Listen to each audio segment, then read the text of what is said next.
ধারণা চিকেনের নাকি ঝোল খাওয়া যায় না। এইভাবে করে দেখো, খুব টেস্টি হবে। চিকেন সবসময় তো কষা বা অন্যান্য রেসিপি করে তোমরা খেয়েই থাকো, এইভাবে পাতলা ঝোল গরমে খুব ভালো লাগবে। তার জন্য আমি নিয়ে নিয়েছি পেঁয়াজ, কয়েকটা কাজু, কয়েকটা কিশমিশ। কিশমিশ তোমরা চাইলে নাও নিতে পারো। আর নিয়েছি পেঁয়াজ কুচি, আদা, টমেটো, রসুন আর গোলমরিচ। আমি রসুনটা আর আদাটা শিল দিয়ে বেটে নিলাম, তোমরা চাইলে মিক্সিতে দিয়েও বাটতে পারো। আমি শিলে বাটলাম। যাই হোক, বাটা হয়ে গেছে। আমি মাংসটাকে ধুয়ে নিয়েছি। এখানে হচ্ছে 1 কিলো মাংস। তার মধ্যে আদা রসুনের পেস্ট, সঙ্গে দিয়ে দিলাম গোলমরিচের পেস্ট। শিলে বেটেছি বলে একটু জল জল হয়ে গেছে। সঙ্গে নুন দিয়ে ভালো করে মিক্সড করে 1 ঘন্টার জন্য রেখে দেবো। অন্যদিকে কড়াইয়ে আমি তেল দিয়েছি, তার মধ্যে বড় বড় কেটে রাখা পেঁয়াজগুলো দিয়ে দিলাম কাজু আর কিশমিশ।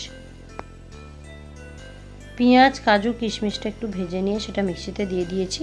এবার এর আমি একটা ভালো পেস্ট বানিয়ে নেবো। দেখতে পাচ্ছ সাদা সাদা পেস্ট আমি বানিয়ে নিয়েছি। ওই তেলেতেই দিয়ে দিলাম যে ম্যারিনেট করা চিকেনগুলো ছিল, সেই সব চিকেনগুলোকে।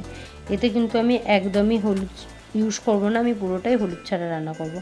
মাংসটা কিছুক্ষণ পর দেখবে ভাজা হয়ে গেছে। হলুদ নেই বলে এরকম লাগছে, কিন্তু মাংসটা অর্ধেকটা ভাজা হয়ে গেছে।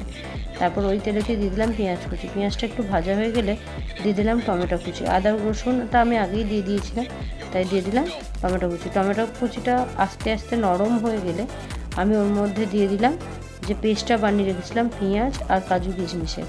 এবার তার মধ্যেই দিয়ে দিলাম একটু নুন, আর দিয়ে দিলাম লঙ্কার গুঁড়ো। আমার লঙ্কার গুঁড়োটা সাদা সাদা কালার, কারণ আমি এখানে হোমমেড লঙ্কার গুঁড়ো ইউজ করেছিলাম।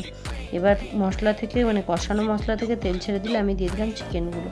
চিকেন থেকে তেল ছেড়ে দিলে চিকেনটা একটু ভালো করে কষিয়ে নেওয়ার পর তেল ছেড়ে দেবে, তাতে দিয়ে দিলাম গরম জল। তারপর কিছুক্ষণ ফুটে গেলেই মাংস হয়ে যাবে রেডি।